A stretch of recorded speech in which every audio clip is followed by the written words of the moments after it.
Alright, you guys, today we're going over 12 simple things you can do to be more secure online.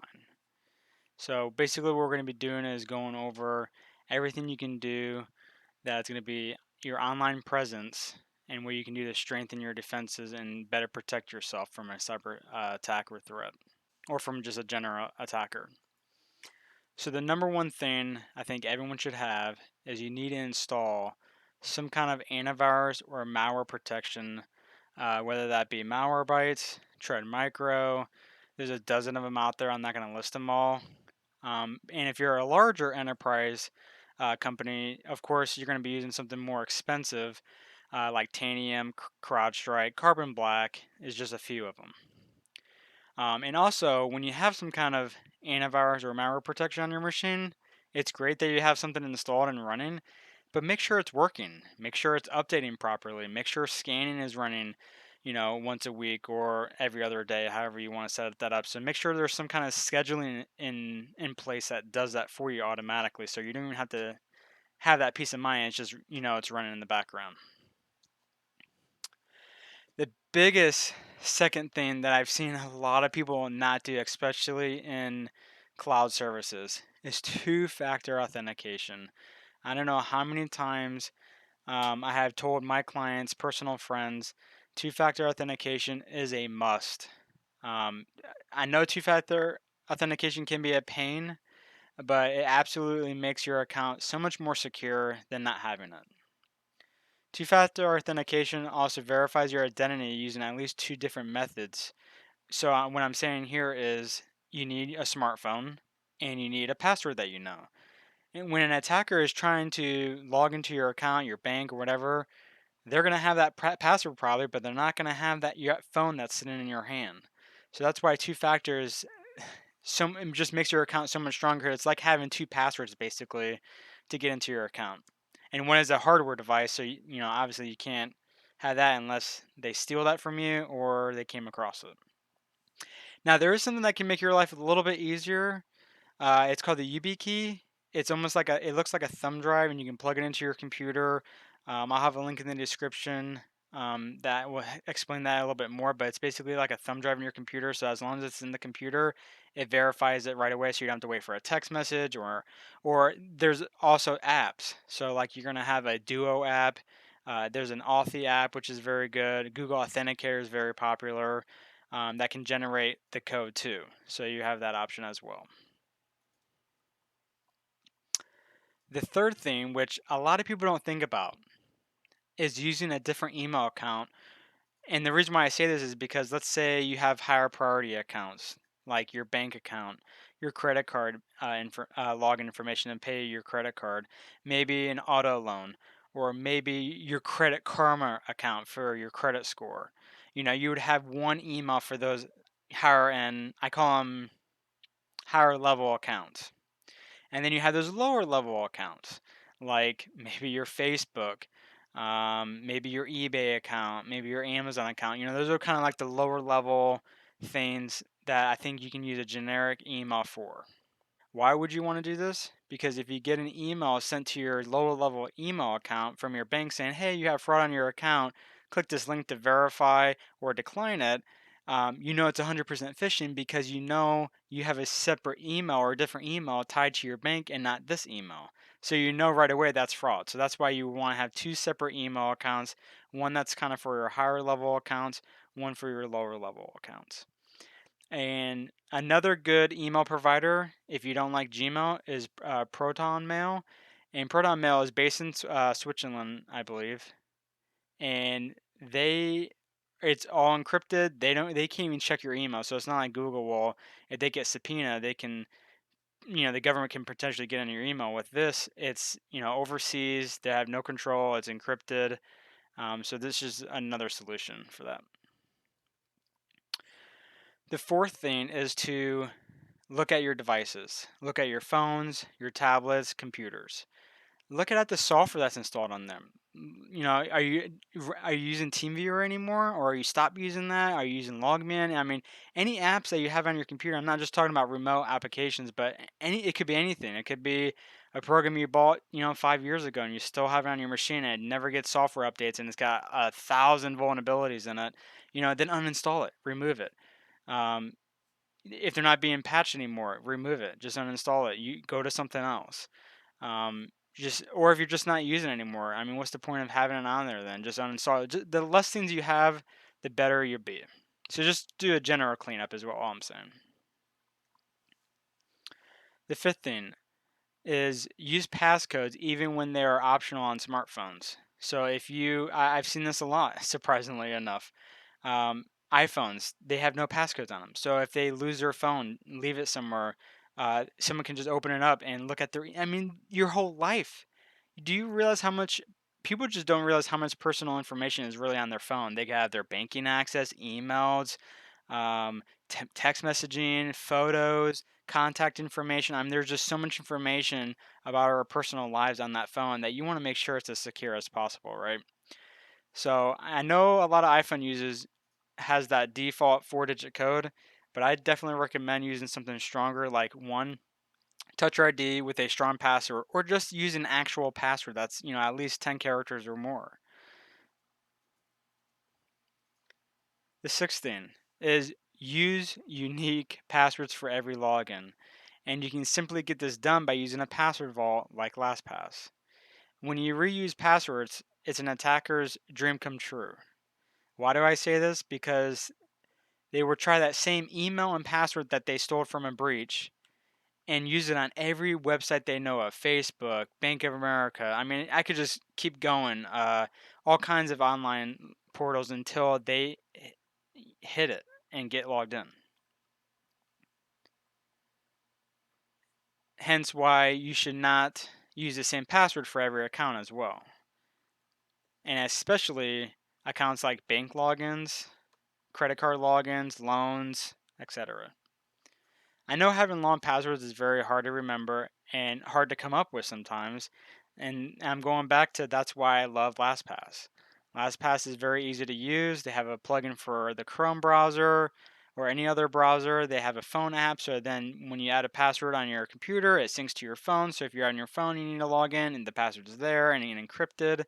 And all you have to remember is the master password. And of course, enable two-factor on it as well, and you're all set.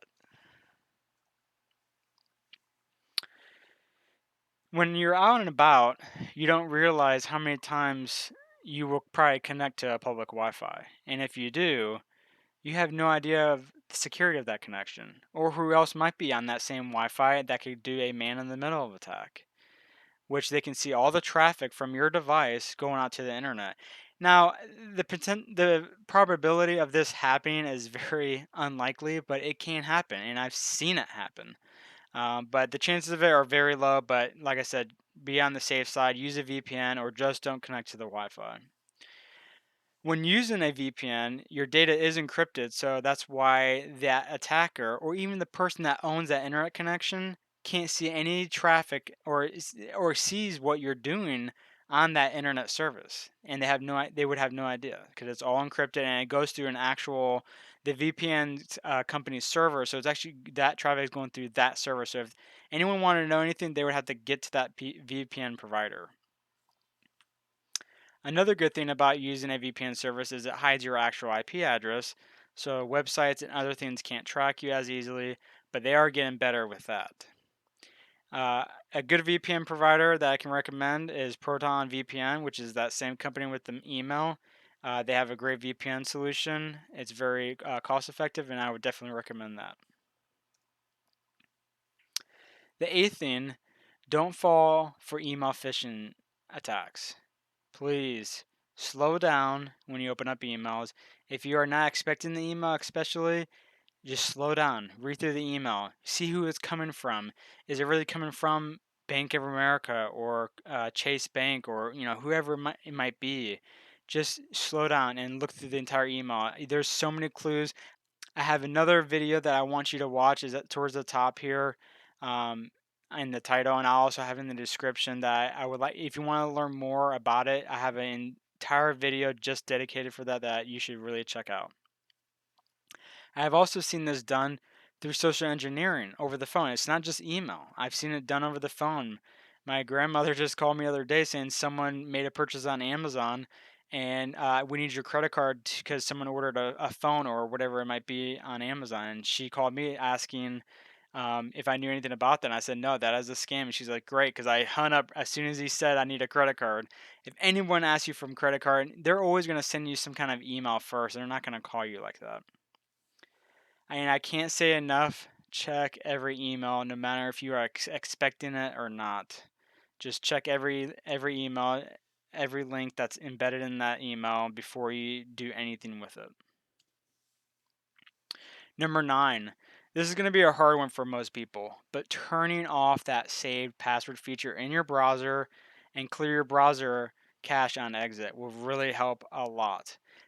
I've seen this too often where people save all their passwords in their browser and an attacker sends a phishing email with, hey, your browser's outdated, click here. And they click here and installs a third-party plugin in Chrome and it grabs all the cache or all the passwords saved in that browser and FTPs it and sends it right to the attacker. And he has all your passwords for all your website logins.